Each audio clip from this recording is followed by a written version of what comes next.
for being here. And welcome everybody else. Hi, Alan, welcome. And we have Peter on and we have Carol on. Yay. We have Peter? Yes, we have Peter. Having the two of you is completely critical. So if you know very, very little about climate restoration, first I think I should introduce myself. Most of you know me. My name's Joan Bordeaux, and I am the co-leader, along with Melanie Trent, of the chapter committee of the Foundation for Climate Restoration. And welcome, Rocio. Welcome, Alan. Welcome, Wayne. I'm going to wait another 30 seconds just to let more people get on. And again, I completely apologize for whatever happened today that we would have rather not have happened, but nonetheless, that's the way it went today. And thank you for sticking with us. So is anybody here for the first time? Would you raise your hand if you're here for the first time? Hi, Philip. Ken, you're here for the first time. Yay. Can the rest of you who have just gotten on put your videos on? Hi, Mel. Welcome. And Ken, welcome. I saw your hand up as Yes, this is your first. Thanks so much for being here. I saw your hand up as well, Don. Is this your first Welcome, time Mel. here? Well, yeah, it's my first Yeah. time rejoining. I was here, Yes, I know I've met you in the past. but Thank it has you for being here. It's good for a to few see you. months. Couple of Thank you months. for being here. Glad to be here. And I'm All right. excited. Well, what I'm excited about is that this is the first presentation in what we're calling our Founders Series. And the Founders Series is something that'll happen once a month on this call, which is our community call for the Foundation for Climate Restoration. And if you've never been on with us before, I would love it if you would put your name and your email address in the chat so we can let you know about future presentations that we'll have and future meetings that we'll have. And we would love you to attend them with us. So, because we're starting late, I'm going to turn this over now to Julia Dieterer. And Julia Dieterer is the co-leader of our executive committee at the Foundation for Climate Restoration. And she is going to introduce our speakers for the day. So, Julia? Okay. It fits with the kind of weather we're having these days to be discombobulated, don't you think? That's really why we're all here. It's just such an honor to be with you all partners in restoring the climate. And I just wanted to tell my little story because I think we all have some kind of story about how we grew in climate activism. But I'm not going to go into that. But I do want to say that in about 2017, Peter and I had been friends for about 35 or so years. Camping together with our kids, etc. And he showed me a slideshow that was like 7 years ago. And by the end of it, I just looked at him and I said, Peter, I'm on board for the duration.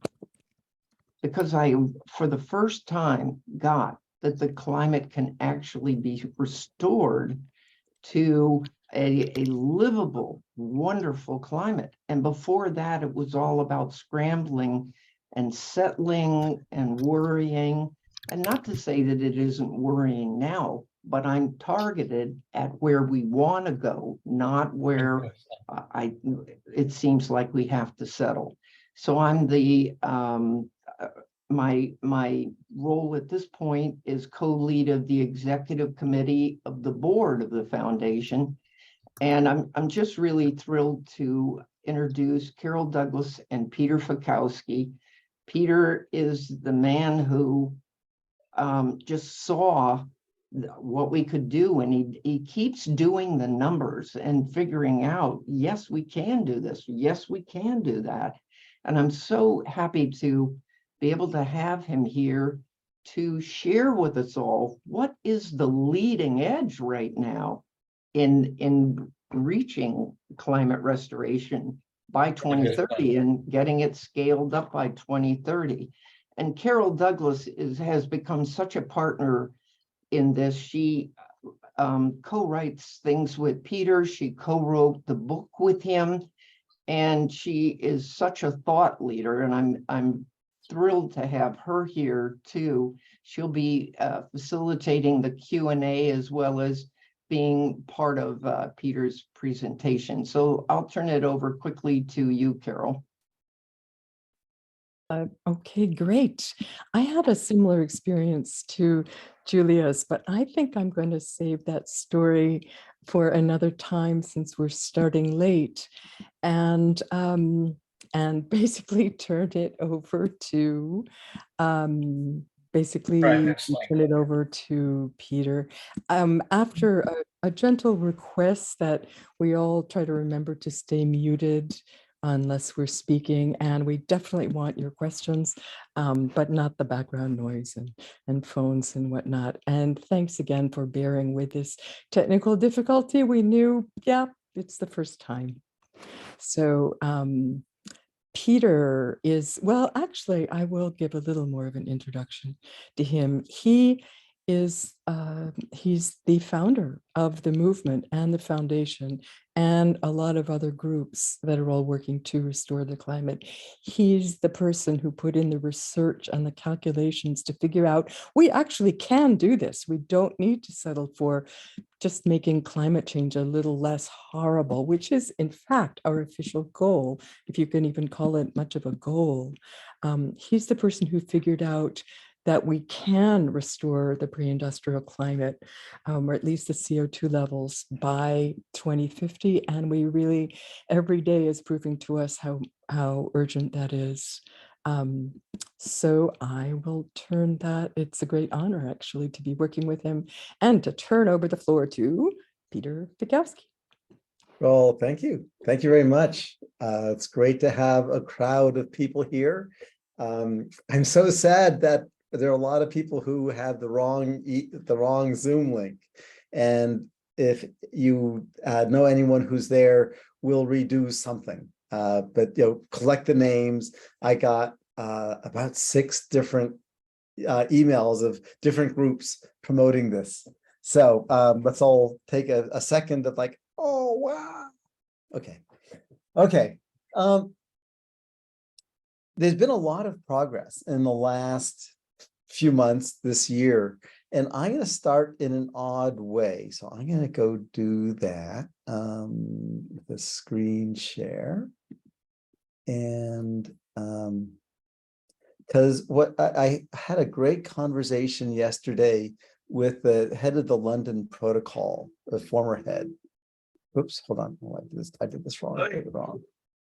Oh, Mr. Miyagi, I forgot to give this back to you last night. Too much of a hurry. One more second here. And what I saw in our conversation yesterday was something that showed up in this 1-minute clip that most of us have seen.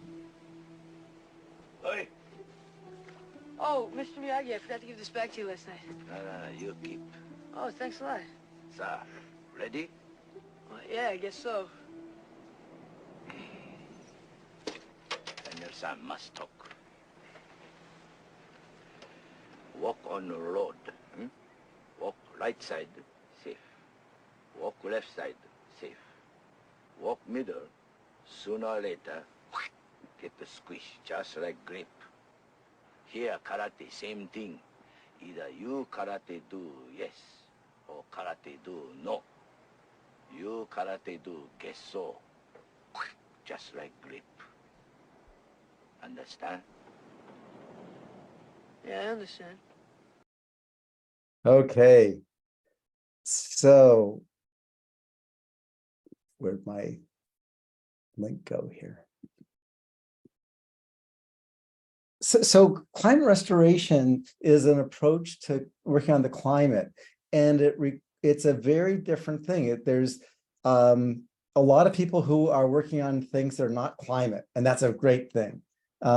There's entertainment, there's water safety, there's civil rights, and so on. That's a good thing. And there's people working on trying to get everyone together for the climate.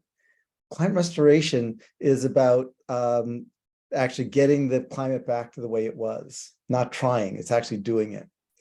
And graphically, it's this. It's many of you have seen these graphs before. This is what the UN produces every few years.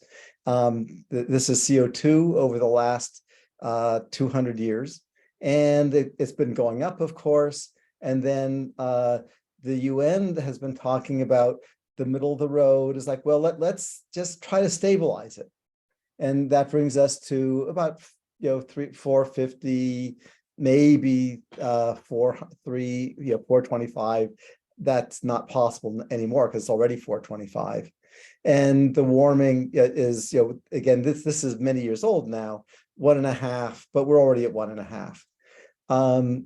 What we're doing is that we're on taking the right side of the road. We're saying we're just going to restore the climate. And it takes a lot of guts, just like in the Karate Kid. It takes a lot of guts to actually stick to it. And if you remember the movie, wax on and wax off. And I've been doing this for about 8 years, almost 10 years. It's a lot of work, but it works. So we get to be the heroes. If you know this, these two graphs on the top are the UN goals.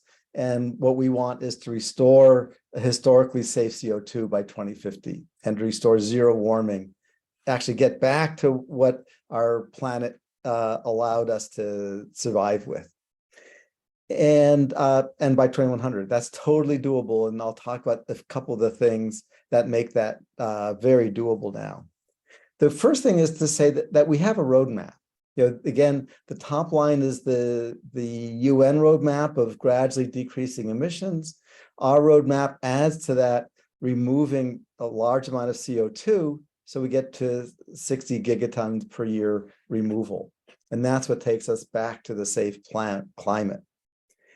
And then most of you have seen these graphs before, so I'll go quickly. And there'll be a lot of time for questions. I always show this graph, which is CO2 over the last million years. And the main point here is that we have ice ages every 100,000 years or so. And nature removes that same amount of CO2. We need to get from here, back to what I call our safe harbor. And nature has removed that much CO2 10 times. We know how it did it. So what's new? One of the first things is we did some work, and if going back on this guy, what you can see is if you look in 1991 when Mount Pinatubo happened, we zoomed in to this spot. You can see the CO2 level was flat. We actually had net zero in 1992. We're not doing net zero for the first time ever. Again, this is something that we've glossed over. Then if we've done it in 1992, and here it is zoomed way in, and so 1980, the CO2 level is going up very steadily. From 93 through this graph just goes through 2004. CO2 levels going up very steadily, and then there's this steady time for almost a year and a half. And that was from the volcano eruption in Mount Pinatubo. And it caused enough photosynthesis in the ocean to remove 20 gigatons of CO2, which is 2.3 parts per million. And we've been running that past the various oceanographers, and they've been sending us more articles saying, oh yeah, they saw that in 93, that they couldn't tell in 1993, they didn't have this curve. In 93, they only had this curve. They said, oh, that's interesting. That's probably ocean fertilization, but we're not quite sure yet. And then it turns out that the amount of CO2 that was removed just in the area downwind of the volcano is about as much CO2 as gets removed in the most fertile parts of the Pacific Ocean.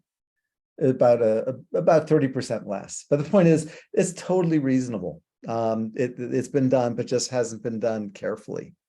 So that's really good news, is that we know from here that nature can remove all the CO2 we need to. And we know from Mount Pinatubo that nature can do it as fast as we need to. So now we just need to get going. And Carol and I have been working on that Mount Pinatubo paper, which will be on my website, hopefully in a couple more days or by the end of the week. And then this is a simplified diagram from our new one, which is the CDR comparison. And what's really interesting is, the government and industry have been promoting the direct air capture, carbon tech, companies like Climeworks, Carbon Engineering, Heirloom, Charm. They charge about $1,000, maybe some of them $600 per ton of CO2 removed. And they're actually doing it. They're making money. A lot of these companies are becoming quite prosperous. But the trouble is that at this cost of 1,000, and they're hoping they can get it to 100, is about between 3,000 and 30,000 times more expensive than the ocean intentional ocean fertilization. We're now calling it natural iron fertilization and intentional iron fertilization. And I thank Carol for that term. But you can see that there's a huge difference, and because it's the cost which limits the scalability. And so this is getting distribution, more and more people are getting interested. And I've actually sent it to Jennifer Granholm, who's head of the Department of Energy. I don't think she's seen it yet. It'll take a few times before it actually makes it all the way there, but we're getting there. The other thing, and this is the last thing I'll cover, is the huge move forward. California Senate passes the first climate restoration resolution, and it says that safe climate is an obligation to future generations. So this is now part of California law. And the big opportunity is for foundation groups and individuals to get members of Congress to introduce it into Congress, because once it's introduced in Congress, it won't take long before the administration can pay attention to it. We know Granholm has discussed climate restoration in the past, quite sure that it's on her on the table, but it's not discussable yet because we haven't made it addressable. So it's half past, and I think we caught up. So Carol, maybe you want to take questions, and I'll stop sharing.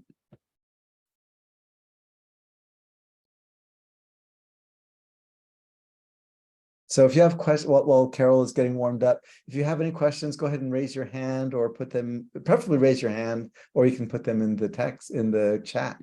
Yeah, There's and a lot more we can say. raise your digital hand for those of you who are not used to that. Oh, we got lots. Yep, there's Roger. Go ahead, Roger. Okay. So I got two questions. First, I want to know if Julia got my message, because I responded. I sent it to Sophia. Okay, good. And so anyhow, can I call you Peter, or should I call you Doctor? Oh, call me Peter, because I'm actually not a PhD. Peter, what I'm doing is I'm sending that media release to congressmen and local leaders here in Colorado. And is there a way I can, for instance, at 6:30 tonight, which is about an hour from now, I'm going to be meeting with a wonderful legislator and who's got a lot of power in the legislature. What are the 2 or 3 points within 15 seconds I could say to her, and accompanied with a printout of the media release? I think you can I'll just put that thing back on the screen. I think that this is it, unless Carol, you have anything else to say. California passed the climate restoration resolution, and a safe climate is an obligation to future generations. And Perfect. we need to make that law. That's on the front of what I'm going to be handing her. Yeah. And okay. Anyhow, thank you so much for your book. I loved reading it. Oh, you're welcome. Yes. You might add that this is nobody's asking for funding. There's no money attached to this. It's setting the goal to get that set so that action will follow. People are afraid to act on this because it's not an official goal yet. So yeah, that it won't cost them anything is a selling point usually. Melanie, hi. Hey, thank you. So, as we were waiting and people were coming on, I know that there was a question about climate restoration in general, like wanting to know about them and just more basic information. And I know coming into here, we kind of came from the thought of the people here already know the basics, but I wanted to make sure that there was an opportunity for that to be voiced, or maybe if you can just address, was that you, Ken, that had the questions about the different forms of climate restoration, the different solutions? I believe it was you. Okay. Well, Melanie, so what I hear you asking is how do we actually do it? You know, what I did, I was covering the question, is it possible? And the answer is nature has done it, and the cost for us to do it is there's a lot of stuff that's happened in the last month, and the cost of doing it has come down from about 2 billion a year, probably down to 1 billion a year total. Not that it matters. They're both what in Washington they call budget dust. It's like dust you sweep off the floor and during the budget negotiations. And so it's definitely doable. And then the question people ask is, well, why aren't we doing it if it's doable? And as we were saying the last few minutes, it's not the UN goal is to stabilize, and our job is to change that goal to restore and stabilize.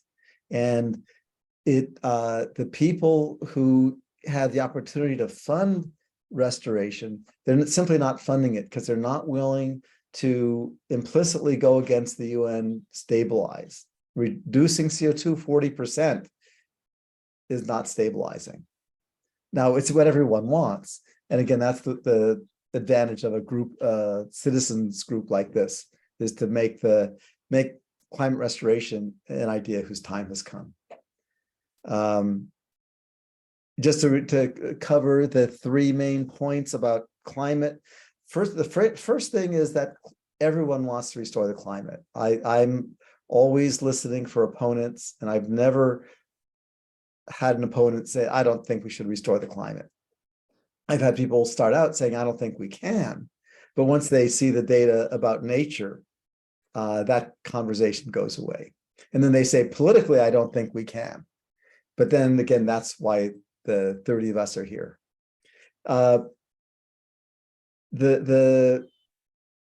we look at the solutions in terms of 3 criteria. I think most of you are familiar with this. First, a good solution has to remove the carbon permanently, so at least 100 years. It has to be financially viable. That is there has to be a funding source, and it has to be scalable up to the 60 billion tons a year. If you can't scale it, if you can only do 60 tons a year, that's great to do, but that's not climate restoration. That won't move the needle. And those are the 3 things. And once you do those 3 things, you get that carbon dioxide removal cost comparison, where we looked at all the items. To make friends, I included on that list. I really recommend the paper. As I said, it's on the peterfiekowsky.com website, and it'll be on the F4CR website as the website gets updated. But I include solar, because putting up solar panels, solar farms, is 100 times more efficient than, and even sometimes 1,000 times more efficient than the current carbon dioxide removal methods in terms of how much CO2 level you reduce for every dollar you spend. So there are a lot of things we can do when you look objectively. Okay, Alan. So for the others, Peter and I have had a number of technical discussions over the past month or so. But what I have found when I've talked to people, technical people involved in this, is that the specter of geoengineering comes up. And how could you possibly consider geoengineering? Because if you make a mistake, we're all going to die. Well, that's a bit of an exaggeration, but you get the idea. And ironically, things that happen naturally, like the change from El Nino to La Nina, which changes the nutrients and all this sort of stuff, people consider that to be part of nature. But if you try to do something comparable, you're completely messing up nature. And I'm surprised that you said that you hadn't heard anybody who was negative, because I'm getting mostly negative feedback. Yeah. The framing of it is critical. It took me, one of the first things I learned back in 2015 was I would say, well, net zero is good, but we actually want to restore the climate. And what I discovered is every time I started a discussion that way, it fell on its head, because they said, that's ridiculous. We can't even do net zero. So why are you even talking about restoring? And so in communications, they have a term called anchoring. So it's like where you start a conversation becomes the anchor. And so I've discovered it's critical to always start the conversation with where we all want to restore the climate. No one's ever, as you can imagine, spoken to thousands and thousands, and no one's ever disagreed with that. And on the other hand, people will say it's impossible, and it's politically impossible because you'll be accused of doing geoengineering. And so it's a matter of art, Alan, of how you frame it to evoke the enthusiasm. Because climate, as we all know, is very political. And with any political conversation, framing it's critical. I could say more. Is that good, Alan? That's fine. I never brought up the term geoengineering myself, but when I got into discussions, people would bring it up for me, if you will. So as I say, I mean, I'm talking to technical people who actually understand a lot of these things, and so they're already afraid of geoengineering. And if it all smacks of that, their antenna go up. Right. Well, it's what I've discovered for myself is that it's a political issue. That there have been a number of people whose scientific careers got sidetracked or even damaged because they were involved. They were accused of being geoengineering, and so geoengineering actually means almost nothing, right? When you start your car, you're geoengineering, and everyone knows that. Right. But it's like any derogatory statement. It's not the statement, it's everything it brings with it. So with Alan, I want to thank you for diving in, because that's what it's going to take, is people diving in and learning the hard way how to cross over the chasm. So thank you for doing that with us, and we'll work together. If I can add something, I'd like to, I find it useful, and people seem to find it easier to listen when I emphasize that these are very carefully, these processes are all very carefully crafted after exactly what nature does.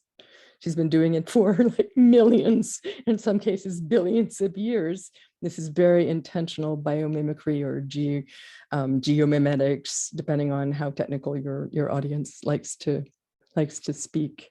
That somehow, that helps a lot. And then reminding them that the biggest geoengineering of all has been, putting that stuff in, and it wasn't intentional. This is intentionally reversing the harm based on nature.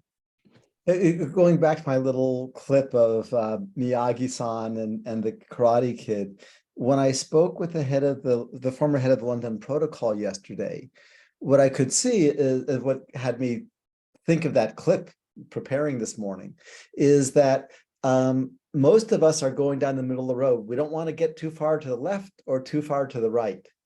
And what you end up with is, as Miyagi-san, getting squished. It's fine to not work on the climate, but if you're going to work on the climate, restore it for our kids. Mm-hmm. And man, just like that movie is exciting, it's exciting to keep the focus on where we're going, because we all want to go to the middle and not disrupt anything. Anyway, we'll see how that conversation goes. Yeah. Sally, do you want to unmute yourself? Yeah. So Peter, you just in your last conversation with Alan, you really started to bring up where my question is, and that is the importance of context. And many of us are here because of the context you hold climate restoration in. I would say most of us probably are here because of your holding of that context, that we can, and many of the things that are around it, I can't even remember the word you just used with Alan, but the container that the facts are in. And we've heard that the context is decisive, and it seems that is so. To get others, we need a lot of people, we need a lot of work, a lot of speaking that's effective. And what about that? What about the context, and that we can, or whatever what is your context? Yeah, that's great, Sally. So it got invented accidentally, and my context is leaving a world that we're proud of for our children. And so we created the Grandparents Fund for Climate Restoration this week. And again, the context is we're doing it for future generations. And that's very different. It's not in opposition to doing it for prosperity, for the economy, for jobs, even for the environment. All those are great things, but they give you you don't need to restore the climate for any of those. You just, but for the kids, the only option is restoration. Is that good, Sally? That's great. Thank you. Yeah, thanks. We have time for one more question. And I would also remind people that if you joined, people who came in a little bit late, like most of us did, if you would, especially if we don't have you on the F4CR list yet, if you're not a member yet, please put your name and email and how you heard about this. If you want to, in the chat, we would appreciate that. And you'll be hearing more from us. And Melanie.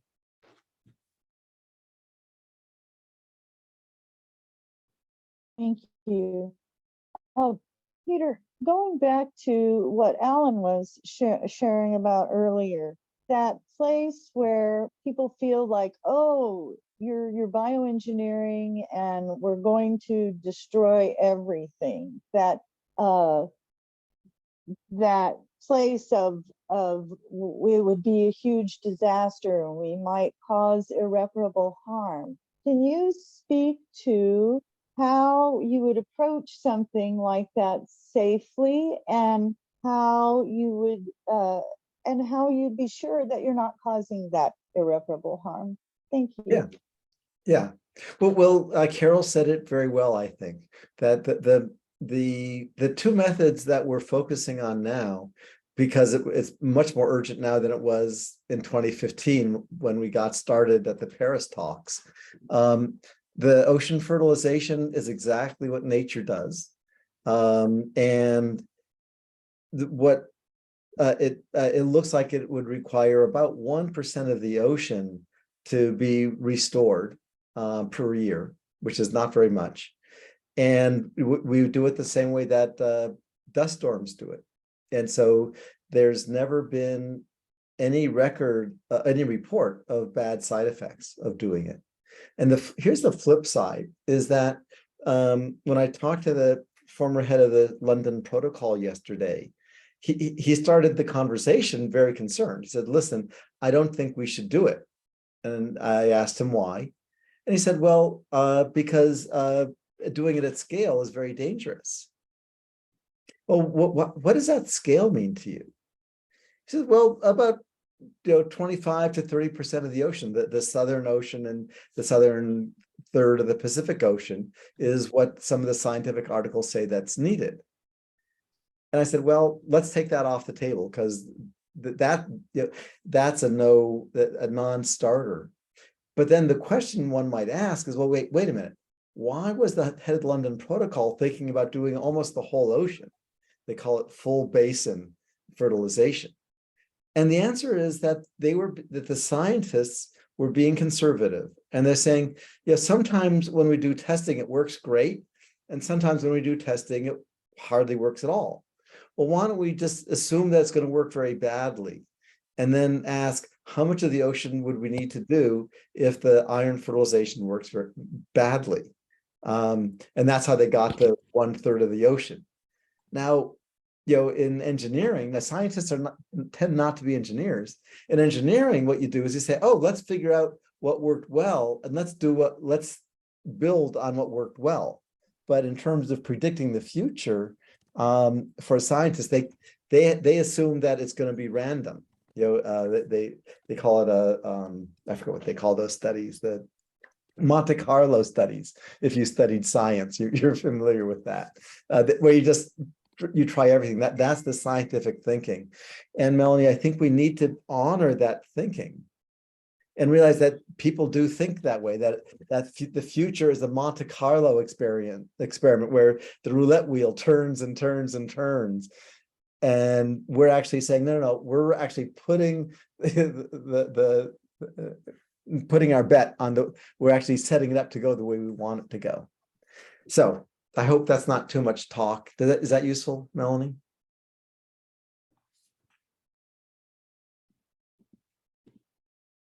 Thank you, Peter. And I could also see that it could itself be a very long conversation. And thank you. Yeah. It can be very short. With Chris Vivian, once I said, let's just take that off the table and assume we'll do it right, he was fine. Right. Okay. I'm really sorry, Sally, but we're out of time for Q&A.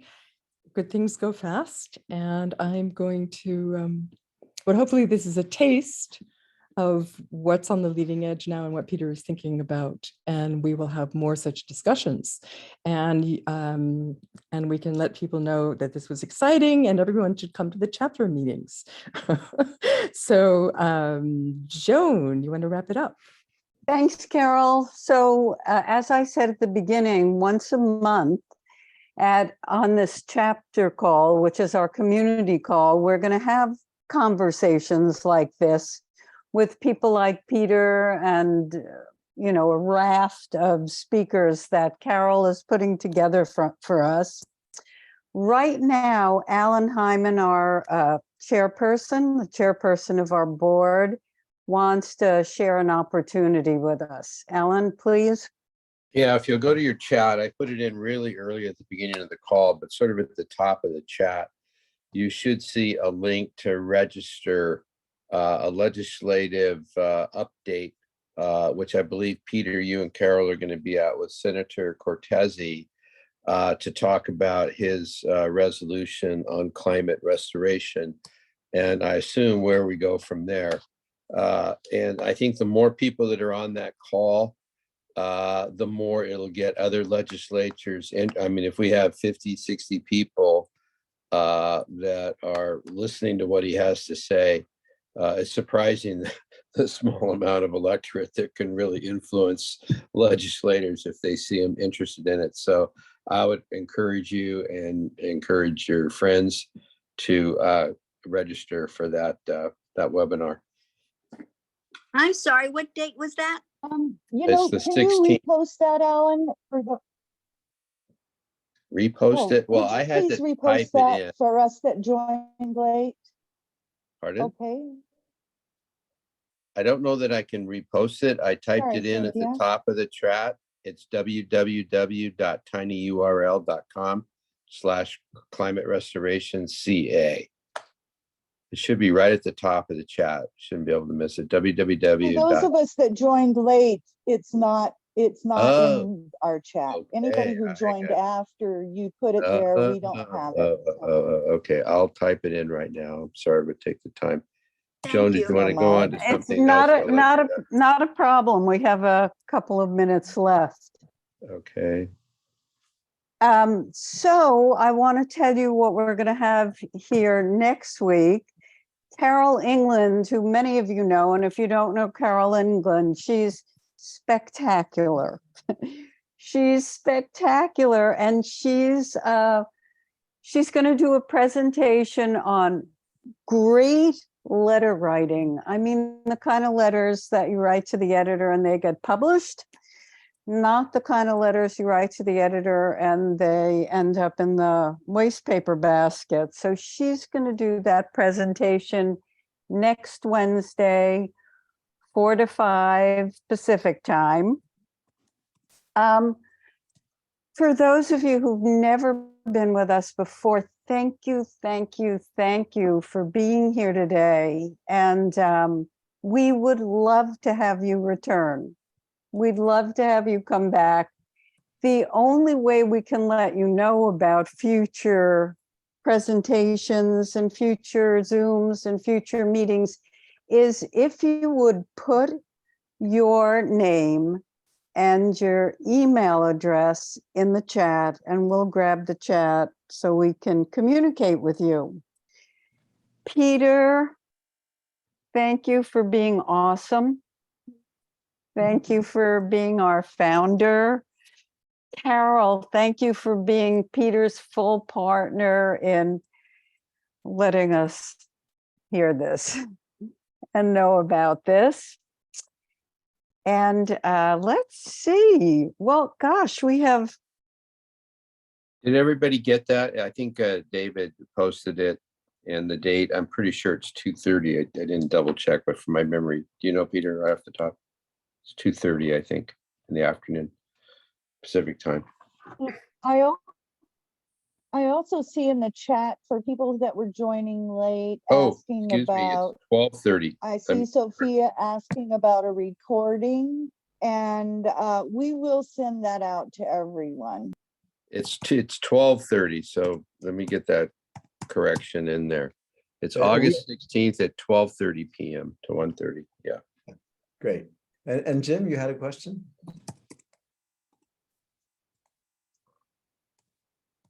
Or Jim doesn't, but Roger's got his hand up. Roger, you got it. Was about the recording. Oh, Yeah. great. Peter, one last question. Do you have anything major that you're working on to be published in the next 18 months? Well, the two articles that Carol and I are working on are major. The first one about Mount Pinatubo is it's a blockbuster because it shows that we can do it at scale. All the question like, oh, it's not likely goes away when you see nature's done it without any engineering at all. The other one about the comparison is also a bit of a blockbuster because the US is putting in billions of dollars into projects that won't restore the climate. And this really is going to force the administration to look themselves in the eye and say, wait a minute, why are we doing this? Good. Yeah. And then next on the docket is a detailed implementation plan for the iron fertilization. That's exciting. The iron fertilization is the most exciting for me. Yeah, good. Yeah, we'll get this thing going. Thank you so much for your time this afternoon. Yeah, thank you, everybody. And hopefully we'll see you next week or sometime soon.